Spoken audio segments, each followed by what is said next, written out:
हा आत्ताच 12वीचा निकाल जाहीर झाला आहे। उद्या दिनांक 5 मे रोजी दुपारी 1 वाजता तुम्हाला ऑनलाईन पद्धतीने हा रिझल्ट पाहता येणार आहे। त्याच्या ज्या साईट्स आहेत सगळ्या साईट्स मी या ठिकाणी तुम्हाला दाखवणार आहे। हे परिपत्रक जे आहे ते शासनाचं आहे, अधिकृत आहे, त्याच्यामुळे तुम्हाला याच्यातून सगळी खरोखर जी माहिती आहे ती मिळणार आहे। तुम्ही हे परिपत्रक स्वतः वाचू शकता। यामध्ये दिलं आहे पहा, फेब्रुवारी-मार्च 2025 मध्ये आयोजित करण्यात आलेल्या उच्च माध्यमिक प्रमाणपत्र म्हणजेच HSC म्हणजेच 12वी परीक्षेचा निकाल विविध तपशील जाहीर करण्याबाबत प्रकटन। यामध्ये पहा खाली तुम्हाला काही माहिती दिलेली आहे आणि प्रकटनमध्ये तुम्हाला काही साइट्स दिलेल्या आहेत। पहा इथे स्पष्ट दिलेलं आहे, सोमवार दिनांक 5 मे 2025 रोजी दुपारी 1 वाजता ऑनलाईन जाहीर करण्यात येत आहे। अधिकृत वेबसाईट्स म्हणजे संकेतस्थळ तुम्हाला दिलेली आहेत। बघा त्यावेळेला सगळे स्टुडंट्स एकाच वेळेला रिझल्ट ओपन करतात, त्यामुळे रिझल्ट ओपन होत नाही।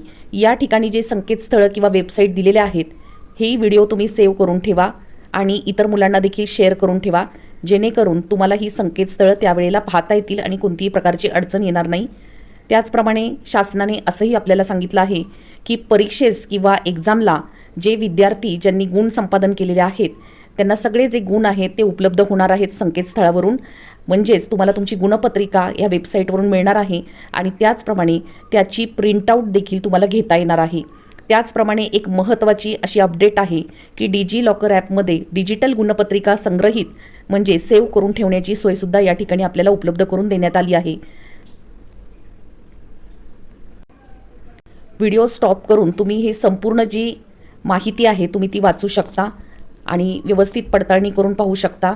त्याचप्रमाणे एक नवीन गोष्ट याच्यामध्ये अशी आहे की रिझल्ट तर तुमचा लागणार आहे, पण त्यानंतर सुद्धा काही मुलांना असं वाटतं की जे अपेक्षित मार्क आहेत, जे आपल्याला मिळायला पाहिजे होते ते मार्क आपल्याला मिळालेले नाहीत।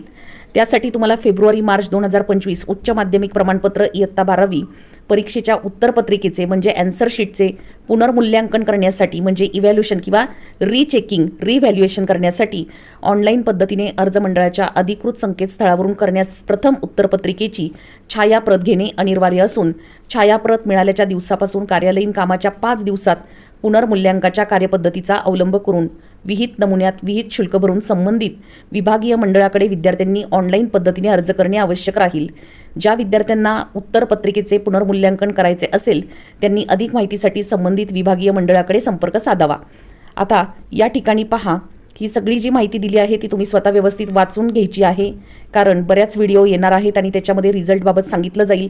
परंतु ही जी माहिती आहे ही अधिकृत ज्या काही शासनाने दिलेलं जे काही माहिती आहे ती आहे, त्याच्यामुळे तुम्ही ही व्हिडिओ स्वतः सेव्ह करून स्वतः एकदा वाचून घ्यायची आहे। एज्युकेशनशी रिलेटेड अशा सगळ्या नवीन अपडेट पाहण्यासाठी चॅनलला सबस्क्राईब करून ठेवा। सबस्क्राईब केल्यानंतर माझ्या सगळ्या व्हिडिओ आणि नवीन अपडेट्स आपल्यापर्यंत त्वरित पोहोचतील। धन्यवाद।